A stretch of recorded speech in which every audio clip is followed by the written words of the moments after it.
시청자 여러분께 문화 인사드립니다. 현울TV 윤목사입니다. 여전히 새벽 시간에 촬영을 진행하고 있습니다. 여러분. 영어정의 오늘이 이제 11번째 시간이 되겠습니다. 11번째 시간, 또 영어정의 시간이 계속되고 있죠, 여러분.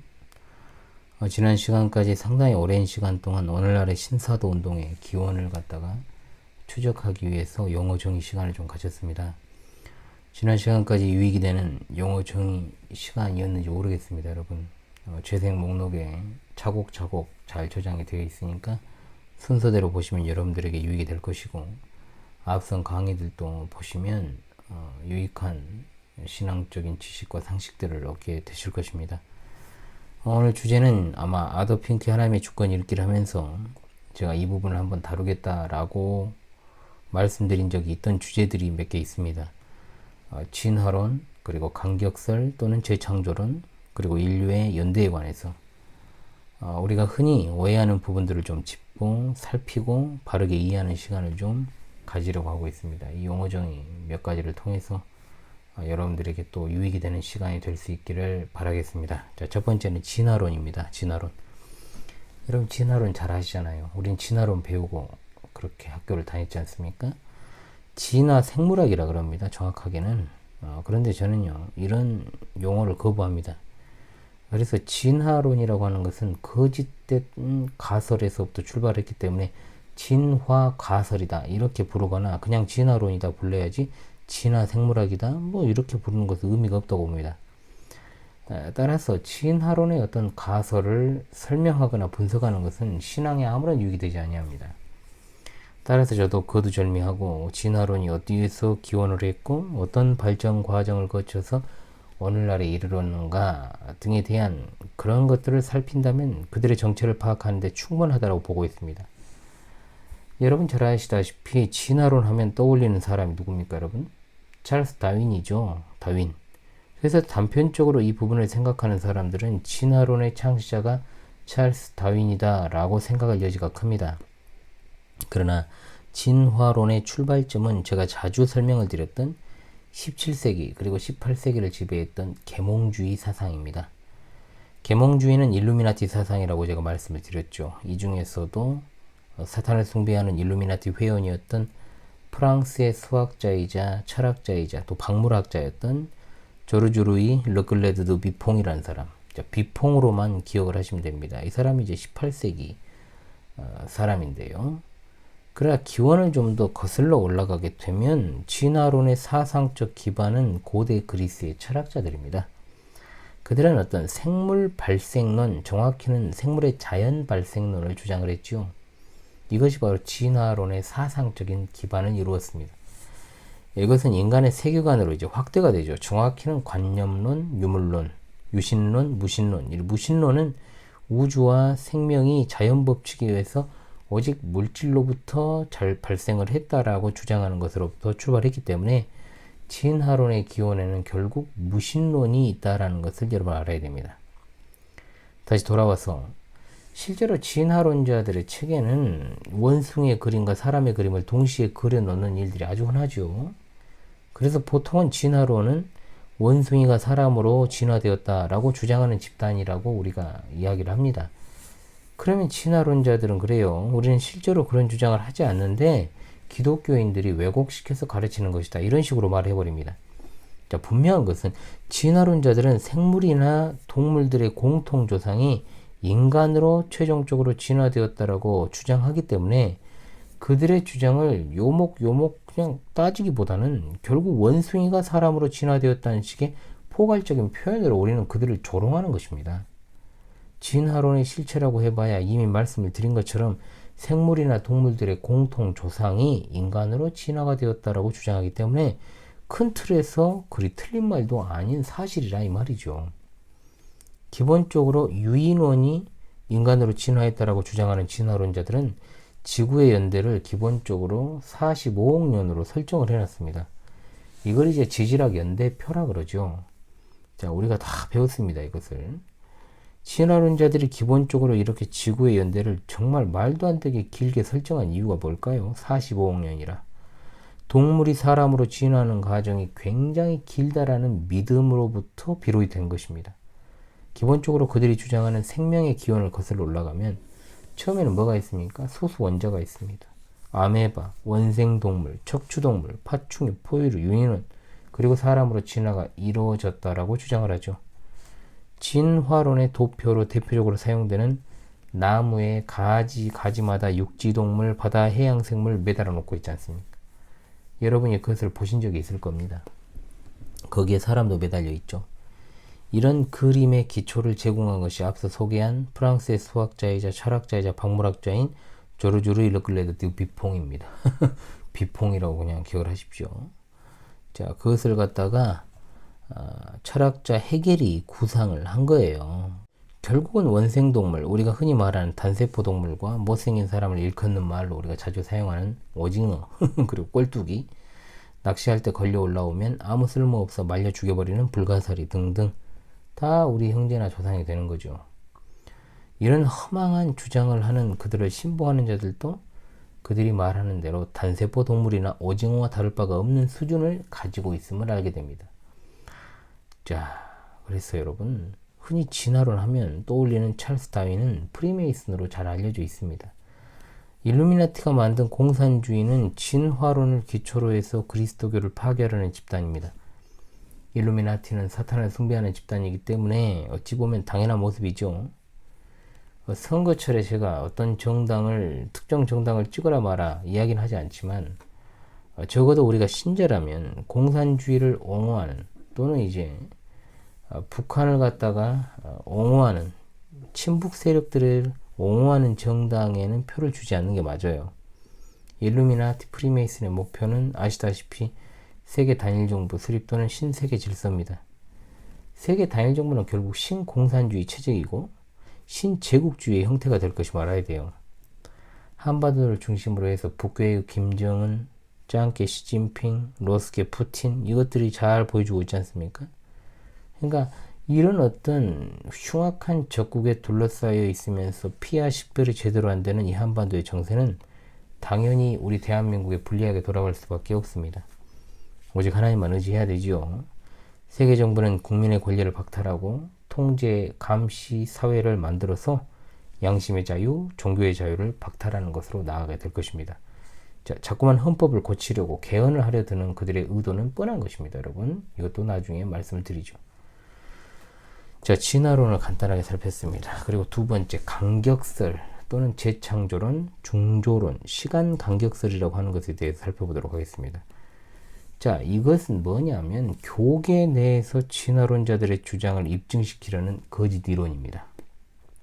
우리가 지금 사용하는 시간은 1년 365일, 하루 24시간의 개념이죠. 이것은 지구가 자전과 공전을 하면서 생겨난 것입니다. 하나님께서 창조하신 순서를 보게 되면 첫째 날에 빛, 그리고 둘째 날에 궁창, 셋째 날에 식물, 넷째 날에 1월 성신을 창조하신 순서입니다. 자, 이런 것 때문에 일단 앞선 3일간은 태양이 없었잖아요. 그래서 하루에 24시간이 아니라는 식의 주장을 펼치는 것으로부터 이 주장이 나온 겁니다. 태양이 창조되지 않은 3일을 수십억 년으로 추정하는 자들도 있어요. 상상은 자유니까. 여러분이 잘 아시는 여의도 큰 집에 계셨던 그분도 이중 창조설을 주장하던 대표적인 인물이었어요. 이것은 하나님께서 처음 창조한 지구를 창조하셨다가 없애버리고 다시 창조하셨다는 식의 주장입니다. 그러니까 이중 창조론은 태양이 창조되지 않은 3일을 수십억 년으로 설정을 해서 사탄을 숭배하는 일루미나티에게서 나온 진화론자들이 설정해 놓은 지질학 연대표, 즉 지구 나이 45억 년에 맞춰버리죠. 그래서 이 이중 창조설을 갖다가 재창조설, 간격설, 시간 간격설이라 이렇게 부르는 겁니다.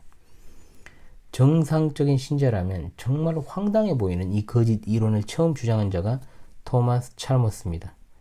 이 사람도 이제 17세기 후반, 18세기 후반에 태어나서 19세기까지 살았던 인물인데, 그는 말합니다. 하나님께서 완벽한 우주를 창조했지만 사탄의 반역으로 인해서 죄가 들어오게 되어서 하나님이 세상을 심판하셔서 2절에 혼돈의 상태가 시작된 것이다. 이렇게 말하면서 하나님께서는 창세기 1장 3절로부터 31절에서 세상을 다시 창조하셨다 해서 재창조론인 거예요. 아시겠죠, 여러분? 그래서 이 주장을 갖다가 다른 이제 말로 복구설이라고도 합니다. 복구설. 1장 1절과 3절 사이에 상당한 시간의 간격이 있기 때문에 간격설이라고도 부르고요. 여러분 상식적으로 알고 계십시오. 여기서 주목해야 할 것은 이런 주장을 유행시킨 자가 바로 세대주의자로 유명한 스코필드입니다. 그래서 아더 핑크의 책에 이 당시 어떤 시대적인 배경이 맞물려 있어서 자 여러분 이런 간격설적인 이야기를 한 거예요. 그분이 스코필드 관주 성경에서 이 내용을 넣어가지고 퍼뜨리게 된 겁니다. 그래서 이와 같은 거짓 이론을 펼치는 자들이 주요로 사용하는 본문이 이사야 14장 11절 17절 그리고 예레미야 4장 23절로 26절입니다. 그러나 이 성경 구절들과 상관없이요 재창조로 입증할 수 있는 것은 아무것도 없습니다. 또한 태양이 없는 3일을 오늘날의 24시간으로 보지 않는 것도 그저 성경을 삐딱하게 보는 사람들의 특징적인 모습이라고 할 수 있죠. 자, 일단 이들의 주장이 얼마나 황당한가. 3일째 창조된 식물의 답이 있습니다. 식물은 태양이 없이 수십억 년을 있었다는 이야기잖아요. 그들의 주장대로 한다면. 이 사실을 믿어야 됩니까, 여러분? 초등학생들도 식물이 태양을 통해서 상소 동화 작용을 해서 살 수 있다는 것을 알고 있습니다. 다 배우잖아요. 아울러 성경이 태양이 창조되기 전 3일이 24시간이라는 것을 말씀하고 있습니다. 고대 히브리인들은 십계명에 근거해서 하나님께서 하늘과 땅, 바다와 그 가운데 모든 것을 만들고 일곱째 날에 쉬었음이라고 하신 말씀에 따라서 고대로부터 지금까지 토요일의 안식을 지키고 있잖아요. 즉 태양이 없던 3일간도 하루라고 성경은 말씀하고 있다는 겁니다. 그런데 뭔 설명이 더 필요합니까? 거짓 이론을 양산해낸 자들은 더 큰 의도가 있다라는 것을 우리가 잊지 말아야 됩니다. 그리고 세 번째, 아담 이전에 사람이 있었다. 이런 거짓 주장이 또 있습니다. 상당히 이런 주장을 펼친 자들이 많은데요. 세대주의에 대해서 제가 자주 말씀을 드리지만 세대주의는 사탄을 숭배하는 일루미나티 프리메이슨이 이제 그 출처입니다. 이들이 퍼뜨린 이중 창조설에 귀를 기울이는 것 자체가 문제가 있는 태도죠. 이런 이단적 창조론을 펼치는 자들이 버젓이 활동하는 시대를 우리가 살고 있습니다. 이와 같은 이단적 창조론을 주장하는 자들이 또 하나 주장하는 것이 바로 뭐다고요? 아담 이전에 사람이 있었다는 식의 주장이에요. 자, 역사적으로는 17세기 유럽에서 이 이야기가 처음 등장을 했는데 한국 교계에서 주로 이단이라 평가받는 자들이 아담 이전의 사람들을 주장했습니다. 이들은 창세기 1장과 2장을 전혀 다른 것으로 봐요. 분리시켜버리죠. 다른 책으로 봅니다. 그러면서 그들은 아담 이전에 사람들이 있었다는 증거로 뭘 제시하느냐. 가인이 아벨을 죽이고 나서 여러분 잘 아시죠? 그가 다른 사람들이 자기를 죽일까 두려워했다라는 것을 통해서 이미 많은 인류가 존재하고 있었다는 것을 그애로 둡니다. 그런데 여러분 생각해 보십시오. 이것이 얼마나 코미디 같은 생각인가. 인간은 생물학적으로 뭡니까? 1살 때부터 출산 능력을 가지고 있었어요. 아담은 우리와 달랐죠. 우리는 아이의 어떤 그 시간을 거쳐가지고 어른으로 장성했지만은요. 아담은 1살 때부터 출산 능력을 가지고 있었어요. 그러니까 아담 이후부터는 출산을 통해 어린아이로부터 시작해서 어른이 되어가는 과정을 다 거치지 않습니까? 그런데 아담과 하와는 그런 과정이 없이 처음부터 생식 능력을 가진 자로 창조되었다는 거예요.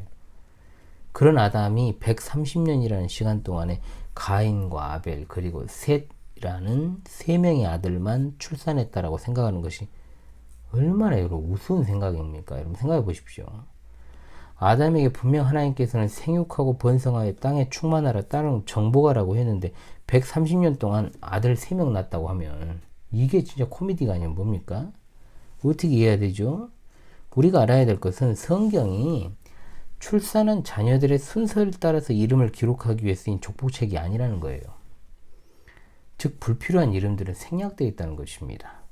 대표적인 실례로 창세기 4장 4절에 의하면 아담은 셋을 낳은 후에 800년을 지내며 자녀를 낳았습니다. 그런데 그 자녀들의 이름은 성경에 안 나옵니다. 안 나와요. 얼마나 많겠어요, 여러분. 성경에 태어난 자식마다 이름을 다 기록했다면 그 분량이 얼마나 많을까요, 여러분.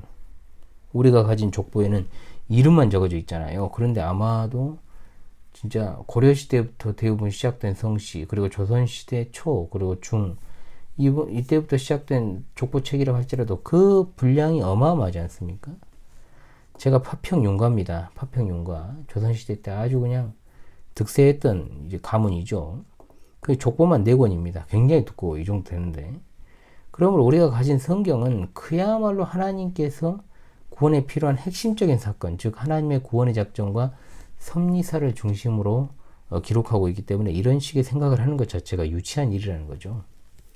가인과 아벨이 성경에 등장한 이유는 인류 최초의 살인, 그냥 살인도 아니고 그냥 살인이 아니잖아요. 형제 살인이 일어났기 때문에 그렇습니다. 그래서 이 부분이 기록이 된 것입니다. 재창조론의 모순에 빠진 이들이 아담 이전에 사람들이 있었다 이렇게 주장을 하지만 이들이 한결같이 아담이 130년 동안 아들 3명 낳았다라는 식의 생각을 하고 있으니 얼마나 유치합니까, 여러분? 생각해 보십시오. 가인이 아벨을 살해할 때쯤에는 이미 아담과 하와 사이에 태어난 자녀들이 많았다는 겁니다. 그들은 하나같이 가인과 아벨 형제들 아닙니까? 그렇지 않습니까, 여러분? 만일 아담 이전의 사람들이 존재했다면 가인이 왜 그들을 두려워하겠어요? 두려워할 이유가 없잖아요. 아무런 상관이 없잖아요. 혈연적인 그 상관이. 당연히 그들과 직접적인 관계가 있기 때문에 그들을 두려워한 겁니다. 형제니까. 또한 가인이 결혼을 했다 하면 자신의 여동생일 거 아닙니까? 그렇잖아요. 아담의 소생이니까 다. 어떻게 그런 일이 있을 수 있는가 하는 순전히 현대적인 관점으로 그것을 보는 이들도 있어요. 자, 고대 세계에서요. 근친혼은 지금과는 달리 모계 사회에서는 굉장히 평범한 사건이에요. 실제로. 이런 차원에서 롯과 두 딸의 동친과 그로 인해서 자녀를 갖게 된 것도 보편적인 관례로 우리가 해석을 해야지, 그렇지 않고 이걸 갖다 현대적 관점에서 보면은 부도덕한 것으로만 우리가 치부할 수밖에 없다는 거죠. 자, 그 외 분명하게 신약 성경에는 아담이 처음 창조된 첫사람이다라는 것을 분명히 하고 있습니다. 자, 의심의 여지가 없죠. 진화론, 재창조론, 아담 이전의 사람들 뭐 있었다는 식의 이런 거짓 이론의 출처는 누구냐? 사탄입니다. 사탄. 모두가 하나같이 일루미나티 프리메이슨에 의해 만들어진 진화론과 지질학 연대표를 따르기 때문에 그 출처가 사탄이라고 당당하게 말할 수 있는 겁니다. 자, 그렇다면 이제 마지막 넷째로 인류의 연대가 얼마나 되었을까? 여러분 이거 궁금하지 않습니까? 기본적으로 교계에서 알려진 인류 연대가 이제 6천년이라고 스스럼 없이 주장하는 이들이 꽤 많습니다. 세대주의자들이 대표적이죠. 인류 역사를 6천년이라고 하고 마지막 1000년 포함해서 7천년으로 계산을 하는데요. 이것은 전에 제가 말씀드린 세대주의의 특징 중 하나입니다. 인류 역사 6천년에 대해서 처음 주장했던 게 누구냐? 성공회 주교였던 제임스 어셔라는 사람이 있습니다. 이 사람에 의해서 주장된 것입니다. 1644년에 아담과 하와가 에덴 동산에 쫓겨난 연대를 계산을 해서 주전 4004년 10월 1일에 쫓겨났다. 그리고 방주가 주전 2348년 5월 5일에 아라랏산에 머물렀다고 이제 말을 한 거예요. 어셔가 이렇게 계산한 배경은 뭐냐? 성경에 나오는 족장들의 나이를 계산한 연대표가 있습니다. 자, 그러나 이 어셔라는 한 사람의 계산법이 그랬을 뿐 전체 교회가 취하는 견해가 아님에도 마치 정설처럼 취급하는 이단이나 목회자들이 있다는 거죠. 앞서 설명했던 진화론에서 말하는 지질학 연대표에 의하면 인류 역사가 45억 년이라고 설정을 하고 있습니다. 이것은 여러분 상식적으로 생각해도 고고학적으로나 인구 통계학적으로나 얼마나 허무맹랑한 주장인지를 알아야 됩니다. 그런데 아직도 진짜로 지구 나이가 수십억 년, 45억 년 됐을 것이라고 생각하는 사람들이 많다는 거죠. 세뇌당에서. 정확한 연대 계산이 가능한 것은요, 주후 4년부터 3000년까지입니다. 그 말은 뭔 말이냐? 주전 연대에는 정확한 연대 계산이 불가능하다는 거예요. 그래서 어셔 주교가 참고해가지고 그 연대를 추산했던 마소라 히브리어 본문은 구약 연대기를 4004년으로 잡고 있고요. 70인역은 6984년, 사마리아 원전은 3483년입니다. 그러니까 세 종류의 사본에 의한 구약 연대기에 신약 2000년을 합치면 마소라 히브리어 본문은 6004년이 되는 것이고 70인역은 8984년, 사마리아 본문은 5483년이라는 결과가 산출되죠. 16세기를 살아갔던 어셔 주교는 하나의 성경 본문만 가지고 인류 역사 6000년을 운운했습니다. 자, 기본적으로 사분학적 오류가 있을 수밖에 없다는 것. 아울러 성경은 성삼일체 하나님의 구원의 작전과 섭리사라고 정의할 수 있다라고 제가 누차 말씀을 드리잖아요. 한마디로 성경은 어떤 우리가 역사서나 교과서에 나오는 뒤에 연표가 나오죠. 연표를 정확하게 나열하고 있지도 않고요. 족보책도 아닙니다. 즉 창세기에 나오는 족장들의 나이를 계산해서 연대를 추정하는 시도는 절대로 정확할 수 없다는 겁니다. 성경은 다시 말씀드립니다. 성삼일체 하나님의 구원의 작전과 섭리사에 대한 계시 진리입니다. 일단은 저도 어린 시절에 이 족장들의 나이가 여러분 생각해 보십시오. 1000년에 가깝잖아요. 이런 나이를 보면서 이것을 계산해 보면 인류 역사를 좀 알 수 있지 않을까 하는 호기심도 있었고, 어시오 주교가 계산했던 주전 4004년 저도 알고 있었습니다. 어린 시절도. 자, 이것을 호기심 있게 바라보기도 했던 것이 사실입니다. 그러나 성경에서 누가 누구를 낳았다라는 표현은요, 반드시 아버지가 아들을 낳았다는 식으로 기록되지 않았어요. 그러니까 다른 일을 갖다가 자기 자식처럼 낳았다는 표현도 나오고, 아버지나 조부나 중조부를 갖다가 빼버리고 그냥 그 다음 대를 갖다가 낳았다, 이렇게 표현된 것도 있습니다. 즉 한마디로 우리가 생각하는 것처럼 윤수일이가 윤시은을 낳았다는 식으로 기록되지 않은 표현이 많고, 실제로 그 사이에 존재했던 인물들을 생략한 채 주요 인물들을 나열하거나 또는 의도적으로 맞추는 식으로 이제 소위 말해서 연대를 맞추려고 또 숫자를 맞추려고 그렇게 생략된 채 기록된 내용들이 많다는 겁니다.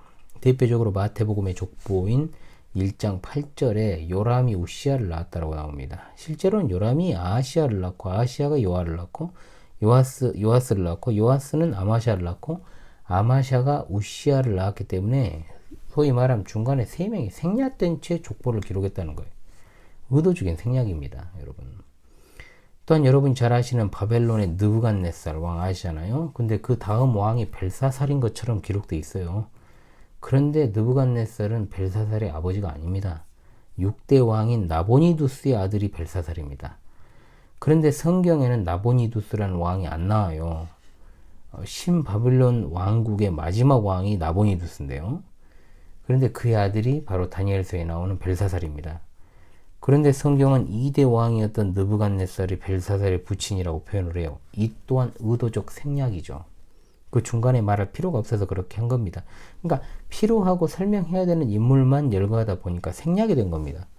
그러므로 성경 족장의 나이를 기준으로 해가지고 연대표를 작성하는 것은 얼마나 오류가 많을 수밖에 없겠습니까, 여러분. 고대 시대에는 더 많은 생략들이 있었을 것으로 추정할 수 있죠. 또 그런데 세대주의 영향을 받은 그릇된 시한부 종말론자들은요, 인류 역사 6000년을 운운하면서 주장하면서 6000년이 다 되어가면 종말이 온다는 식의 주장을 펼치다가 그래가지고 내린 종말의 날짜가 여러분 1992년 10월 28일이었던 거예요. 숫자에 집착을 하면 반드시 큰 낭패를 보게 되는 것이 교회사를 통해서 계속해서 입증되었습니다. 따라서 우리가 오늘날에도 예수님의 재림을 소망 중에 기다리는 것은 중요하지만 연도를 추정하는 것은 위험할 수 있습니다. 임박한 재림을 소망 중에 기다리는 것은 바울 사도가 사역하던 당시나 지금이나 마찬가지지만 여러 가지 시대적 정황들이 예수님의 재림을 가리키고 있음을 우리가 알잖아요. 그런데 연대 산출이라고 하는 것은요, 항상 그랬다시피 오류가 발생할 수밖에 없습니다. 염두에 둬야 돼요. 그러면서 시대를 분별하시길 바랍니다.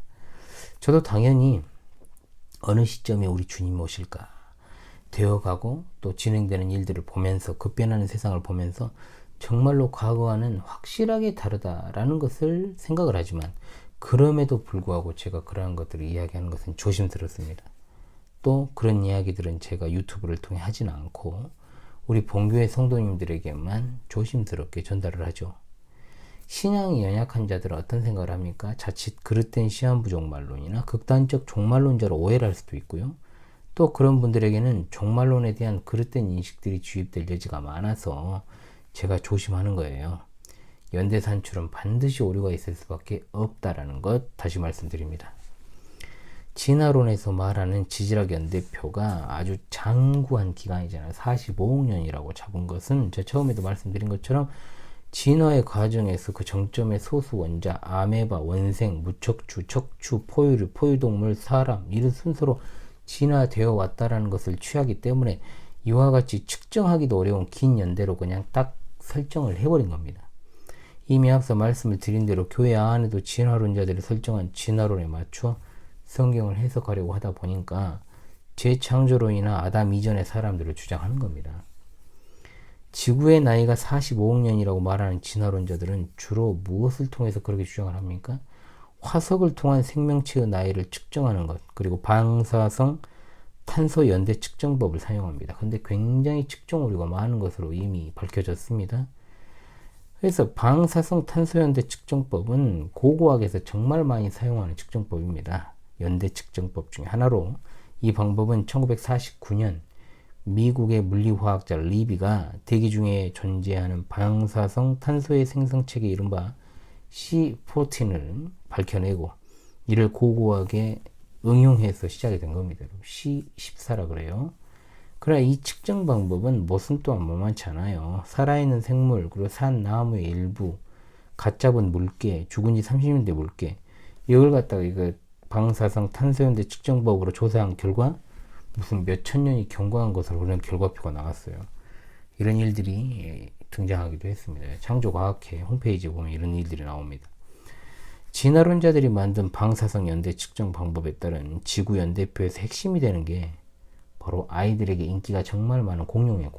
공룡 좋아하잖아요, 아이들이. 우리 효영이 희성이도 공룡 좋아했죠. 특히 희성이가 굉장히 공룡을 좋아했습니다. 그래서 제가 공룡에 관한 특강을 한번 하고 싶었지만 제가 기회가 없어서 하지 못했습니다. 아마 다룰 날이 있을 것입니다. 지질학 연대표에 따르면 공룡은 중생대 백악기에서 완전히 멸종되어 존재하지 않는 것으로 가르치죠. 공룡이 멸종되고 1억 년 이상의 세월이 흐르고 지금으로부터 200만 년 전인 신생대 홍적세 제1빙하기 뭐 이렇게 막 다 배웠잖아요, 우리가.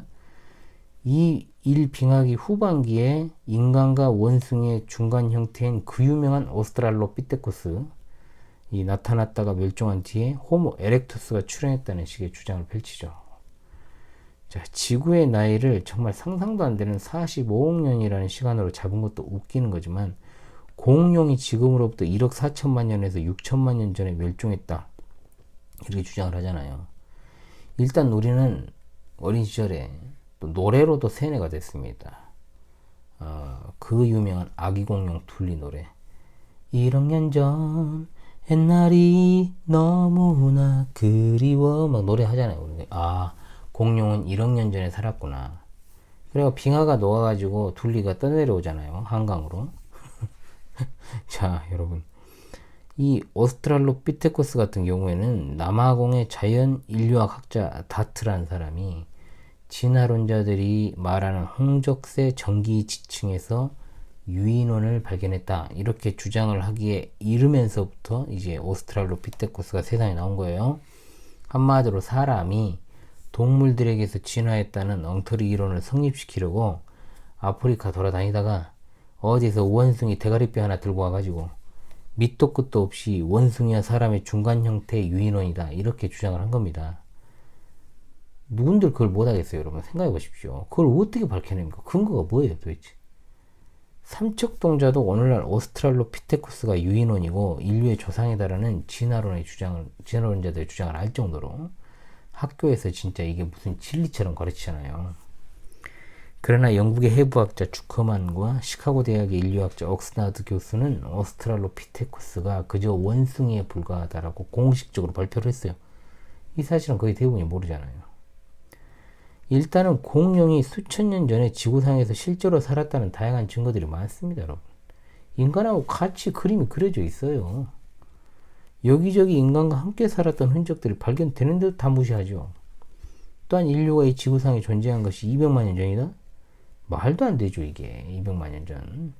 역사적으로 전 세계 4대 문명, 어떤 역사를 고찰해도 1만 5천 년을 넘어서는 역사를 가진 문명과 국가가 존재하지 않습니다. 왜 이게 가능하냐?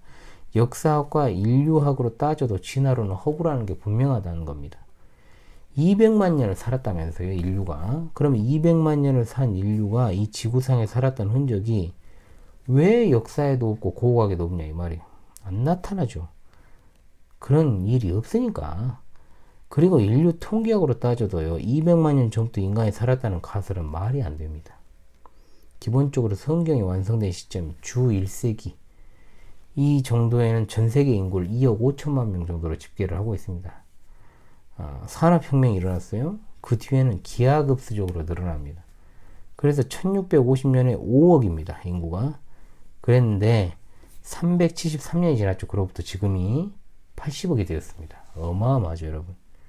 그런데 200만 년 전부터 존재했던 인류의 역사가 그 엄청난 시간 동안에 인구가 늘어나는 흔적도 없어요. 문화도 없어요. 아무런 증거가 없어요. 그냥 200만 년 전이랍니다. 그냥 이것이 말인지 막걸리인지 알 길이 없다는 겁니다. 그래도 다 믿고 자빠졌죠. 기본적으로 우리가 잘 알고 있는 파스테르 아시죠? 파스테르. 우유로 유명한 파스테르. 자, 생물은 자연적으로 발생할 수 없다는 것을 증명했죠. 아울러 생물 발생론을 과학으로 입증시킨 사람이 그 유명한 파스테르입니다. 즉 과학이 발전하기 전에는 생물이 그냥 자연적으로 발생할 수 있다라고 철학자들이 믿어왔고 그렇게 생각했죠. 그런데 자연 발생론이 참으로 비과학적인 것이 이론이다라는 것이 가설이다라는 게 밝혀지게 된 겁니다. 그런데 진화론자들은 뭐라고 또 우기냐? 뭐라고 우깁니까? 신에 의해서 생물이 창조됐다는 생각이 완전히 부정되었다. 왜? 생물로부터 생물이 나왔으니까. 이런 식의 궤변을 또 늘어나요. 결국 자연 발생론은 허구고 생물 발생론이 과학적 상식인데, 그렇다면 여러분 생각해 보십시다. 그럼 그 생물의 첫 단계도 있을 거 아니에요. 첫 단계. 그럼 그 첫 단계는 어떻게 발생했냐 이 말입니다. 생물로부터 생물이 나왔다고 친다면 그 첫 번째 생물은 어떻게 생겼냐는 거죠. 이에 대해서 지구에서 자연 발생을 했다는 설, 여기서 또 자연 발생 나오는 거예요. 또 모순이죠, 이것도.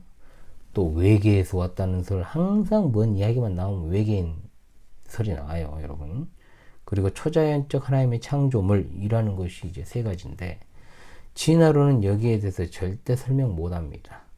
그들의 입장에서 창조론이 진화론보다 분명 합리적이지만 하나님의 존재를 절대로 인정하지 않는 것이 그들의 목표이기 때문에 비합리적, 비과학적 진화론만을 고집하는 겁니다. 따라서 진화론을 믿는다라는 것, 이것은 종교적 영역 이상입니다. 그러니까 진화론을 믿는 것은 결국 하나님의 존재를 믿지 않기 위한 인간의 발버둥이고, 또한 진화론을 발전시킨 자들이 하나같이 일루미나티, 프리메이슨, 또한 거기서부터 나온 사상들도 하나같이 그렇다는 것.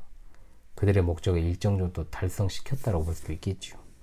이 진화론이 지배하는 학교 교육을 더 이상 우리가 받아야 되는지도 의문이고요.